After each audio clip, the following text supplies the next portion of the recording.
fala as palavras de Deus. Pois não lhe dá Deus o Espírito por medida. O Pai ama o Filho e todas as coisas entregou nas suas mãos. Aquele que crê no Filho tem a vida eterna, mas aquele que não crê no Filho não verá a vida, mas a ira de Deus sobre ele permanece. Amado, a palavra aqui está muito clara, né? Jesus é o único firmamento de salvação que a humanidade tem, porque sobre ele não estava um espírito de medida, como havia sobre os profetas, que não tinha autoridade para profetizar, a não ser quando o Espírito era derramado, quando a palavra de Deus era requisitada. Mas sobre Jesus havia o Espírito sem medida, porque ele era o Filho amado do Pai. E a palavra na boca de Jesus, ela era a plena verdade. E aqui está escrito aqui, testificado por João, o evangelista, que aquele que crê no Filho, esse tem a vida eterna. E o que significa crer no Filho? Porque todos que você vai perguntar, fala e acredita que Jesus é o Filho de Deus. Mas o que evidencia o verdadeiro Filho de Deus?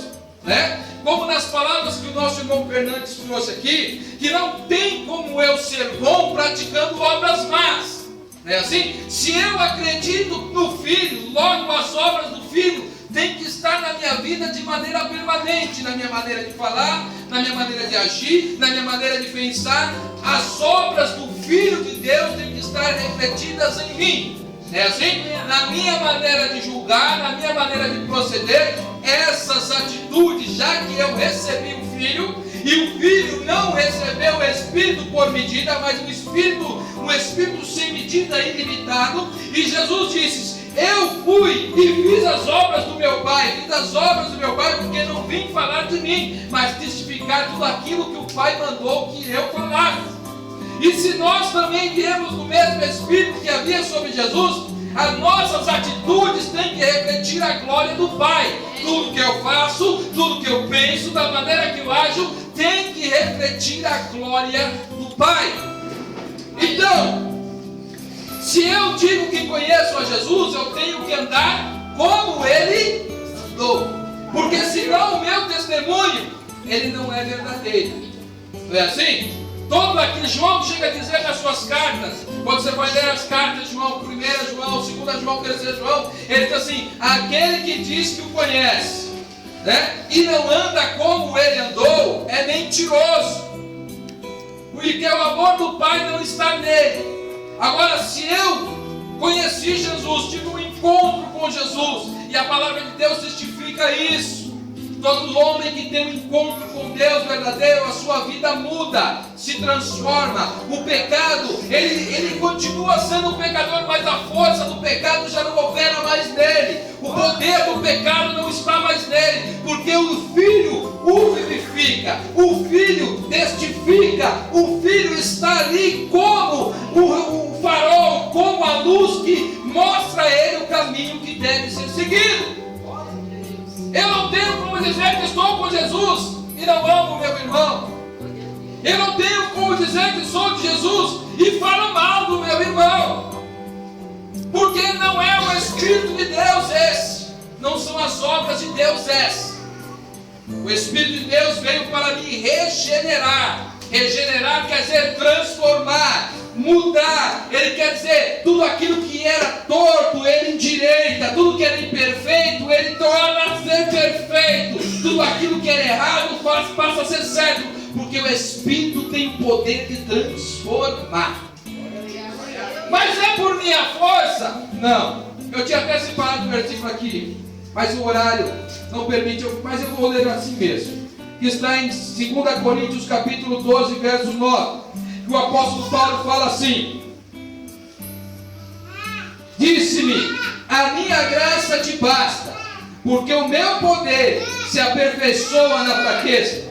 De boa vontade, pois, me gloriarei nas minhas fraquezas, para que em mim habite o poder de Cristo. O que ele está dizendo? Paulo, se você ler todo o contexto do capítulo 12, Paulo fala que ele, como um homem mortal, há 14 anos aproximadamente, teve uma revelação, ele não sabe dizer se foi um arrebatamento, se ele foi levado ao terceiro céu, ele não sabe dizer se foi em visão, mas ele diz que viu coisas inefáveis, ele viu coisas que ele não conseguia descrever com palavras humanas, ele não conseguiu descrever de maneira literal tudo o que ele viu, e ele falou assim: por causa das grandezas da revelação, foi colocado em mim um espinho na carne, ou seja, uma enfermidade, para que eu não viesse me gloriar por causa da grandeza da revelação. E o enviado do diabo, pela essa enfermidade, todo dia me esbofeteava, e orei por 3 vezes ao Senhor, porque me fosse tirado esse espinho na carne. E o Senhor, como lemos agora, disse assim: a minha graça te basta. O que é a graça de Deus? A graça de Deus é aquele momento em que você acha que não tem força, é aquele momento que você acha que vai largar tudo e vai parar, e numa hora que você menos espera, vem alguém com uma palavra, vem um louvor à sua cabeça, vem uma força que você não sabe de onde, e te coloca de pé. É uma força que te levanta, é uma força que te impulsiona, e você fala: oh, agora mesmo eu estava caído, prostrado, mas agora estou revigorado. É como um solo, no momento em que você está fraco, ele vem e te revigora. Essa é a ação do Espírito sem medida que estava sobre Jesus, que quando vem, ele mostra para mim e para você. Quando o Espírito sem medida está sobre o homem, ele sabe, ele fala para você: se você é pó, você não é nada, mas o poder de Deus te cobre, te enche e mostra. Sabe, amado, a coisa mais linda dessa palavra, sabe o que é? Não é mostrar sua fraqueza, mas é mostrar para o diabo que mesmo ele tendo poder e você sendo mortal, você tem autoridade sobre ele. Muitas vezes nós não entendemos: mas Senhor, por que o Senhor permite? Para mostrar que você é pó, para mostrar que nós somos limitados e a graça de Deus nos cobre. E o diabo fica irritado, porque ele vê eu e você cheio da graça de Deus, cobrindo pelo amor de Deus, coberto pelo amor de Deus, preenchido pelo amor de Deus, e ele não entende isso, ele não compreende isso. João está dizendo que aquele que crê no Filho tem a vida eterna. Acreditar no Filho não é simplesmente eu didaticamente falar para as pessoas que acreditam, mas mostrar que acredito. É com as minhas atitudes eu mostro. E ele está dizendo aqui, o evangelista João está dizendo assim, que esses têm a vida eterna. A vida eterna, amado, não fala só depois da sua morte. Você passa a viver a vida eterna quando você aceita Jesus de verdade. Sua vida se transforma. Você passa a viver o céu na terra de maneira literal e verdadeira. Porque eu passo a experimentar coisas que no mundo eu não tinha como experimentar. Sabe o que é? Antes no mundo eu precisava de coisas para preencher vazios existenciais que eu tinha. Mas com o amor de Deus sobre mim, eu não preciso de coisas para preencher. Eu passo a viver do favor e da graça de Deus. Isso é ter vida eterna, vida com abundância. E isso não tem dinheiro que compre. Isso não tem coisas materiais que preenche. Por isso você vê pessoas, cometendo suicídios, ricos, que precisam cada dia comprar um carro novo ou apresentar uma namorada nova para dizer que está feliz e preenchido, mas porque não teve um verdadeiro encontro com a vida eterna, vida abundante. É isso que o Espírito de Deus vem trazer sobre nós: vida abundante, vida eterna. Olha o que João diz aqui: o Pai ama o Filho e todas as coisas entregou nas suas mãos. Então presta atenção. Quando João fala isso, ele está dizendo que ele ouviu isso do próprio Jesus. O Pai entregou tudo nas mãos de Jesus. Sobre Jesus está todas as coisas. E Jesus diz assim: tudo que pedires em meu nome, crendo, recebereis, para que o Pai seja glorificado no Filho. Então, no nome de Jesus, eu tenho uma autoridade sobre tudo, sobre o mundo material, sobre o mundo espiritual. Mas, missionário, eu já pedi muitas vezes e nada aconteceu. Mas tudo tem um tempo determinado para todas as coisas. No mundo espiritual não funciona da maneira que você pensa. O mundo espiritual funciona e tudo funciona para a glória daqueles que estão sentados sobre o trono. Deus estabeleceu tudo na eternidade. E muitas vezes Deus não vai interferir, porque Paulo disse assim: eu orei 3 vezes para que me fosse tirado o espinho da carne. E Deus responde a ele assim: a minha graça te basta. Então eu passo a compreender o quê?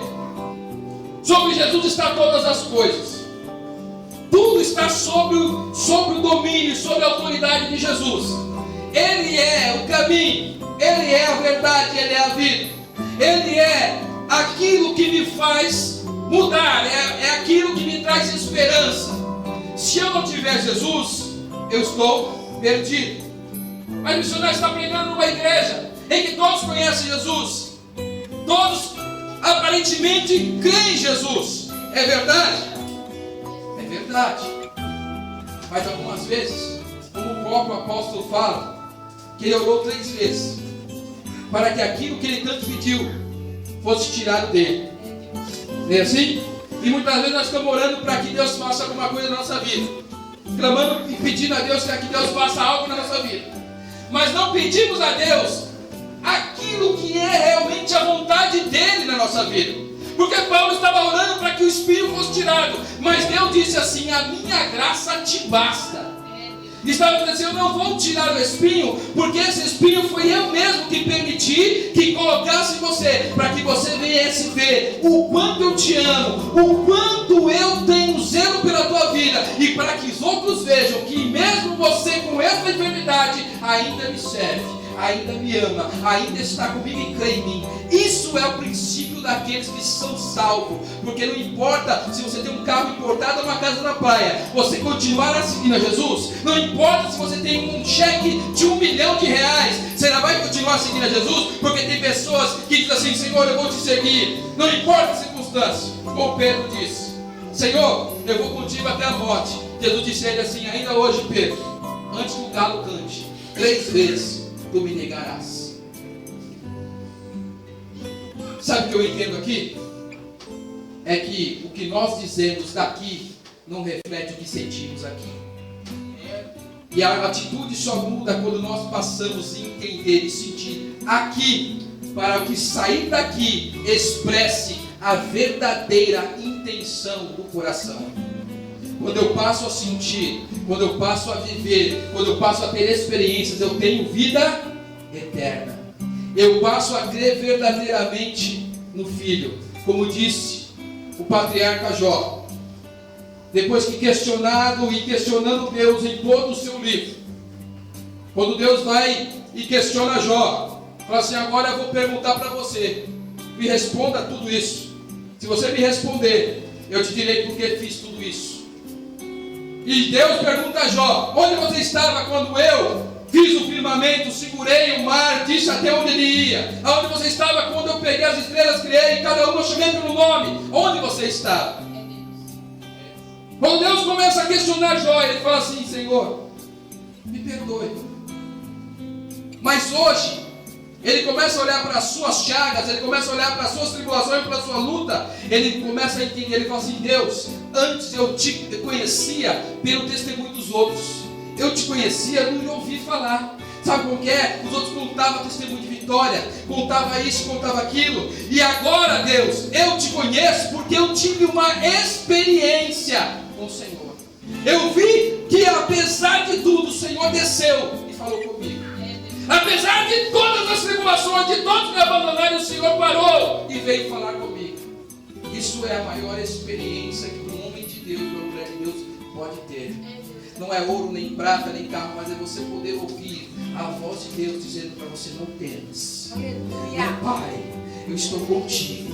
Eu sou o teu baluarte, eu sou tua bandeira, eu sou o teu escudo. Eu estou na torre de vigia e nada acontece sem eu ter ordem. Ninguém pode te tocar sem que eu permita. E se ainda que te toquem, eu ainda sou eu o que te guarda. Quando Ele permite o toque, é porque a vitória é muito grande. Quando Ele permite que leve, é que o que Ele vai dar é muito maior. Quando Ele permite muitas vezes o tropeço, é porque o levantar é muito grande. Porque quando Deus faz, Ele não faz nada imperfeito. Ele faz perfeito, porque tudo que Ele faz é para a sua glória. Vira para o teu irmão e fala assim: tudo que Deus faz reflete a sua glória. Dá para você entender isso? Olha para tudo que foi criado, você consegue ver a glória. Quando Deus criou tudo, Ele criou perfeito. E tudo é perfeito. E tudo que está escrito aqui se cumpre perfeito. Veja que passou e passa céus e terras, e a palavra dessa profecia continua a se cumprir todos os dias. Você liga os noticiários, está se cumprindo. E está escrito que aquele que crê no Filho tem a vida eterna, mas aquele que não crê no Filho, esse aí, como está escrito aqui, a ira de Deus, olha legal, aquele que crê no Filho tem a vida eterna, mas a ira de Deus permanece sobre aqueles que não creem. O que é a ira de Deus? É tudo aquilo que virá sobre este mundo, permanece sobre o filho da desobediência. E quem são os filhos da desobediência? Aqueles que o filho bate a porta, como foi louvado aqui, né? Como foi louvado, o filho bate a porta, chama para uma reconciliação, o filho chama para um encontro verdadeiro, o filho chama para uma verdadeira experiência, e ele fala: não, agora não, hoje não, deixa para amanhã, talvez agora eu não estou preparado, mas quando nós estaremos preparados? Porque a morte pode vir de súbito sobre qualquer um, e a morte não pergunta se nós estamos ou não preparados. Já parou para pensar nisso? Quantas vezes você diz para Deus assim: Deus, eu não estou preparado, Deus, eu não estou pronto. E se a morte vier, você vai dizer a ela assim: não, ainda não, eu não estou preparado.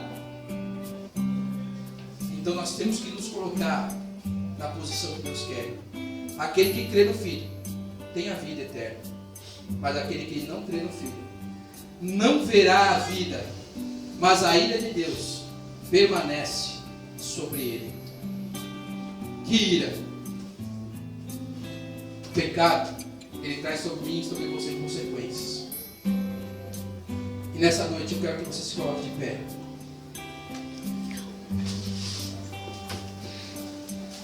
Porque como todo culto de Santa Ceia é noite de renovarmos aquilo que estabelecemos quando aceitamos Jesus e confessamos diante de todos com batismo nas águas, a reconciliação da aliança que fizemos, a aliança que fizemos com o Filho de Deus. Porque como lemos, quando eu tenho Jesus, a vida eterna está sobre mim. Agora, quando eu rejeito o Filho, permanece sobre mim o quê? A ira. É assim? Então, se eu tenho o Filho de Deus, a aliança está estabelecida. Tudo que eu pedir no nome dele será feito. Tudo que eu estabelecer no mundo espiritual será pronto. Porque Deus tem prazer nos seus filhos. Deus tem prazer nos seus filhos. Sabe o que é ter prazer nos seus filhos? É Deus olhar no céu e ver que mesmo em meio às lutas, mesmo em meio às afrontas, às dificuldades, você não nega, você não retrocede, você não para. Deus olha de lá no céu e o diabo, como fez com Jó, ele vai diante de Deus e mostra os seus pecados, as suas falhas, as suas maneiras limitadas de proceder, e Deus olha ainda e se alegra e abre um sorriso, porque ele sabe que você não entrega os pontos. É isso que alegra o coração de Deus. Abra a tua Bíblia aí, em 1 Coríntios 11.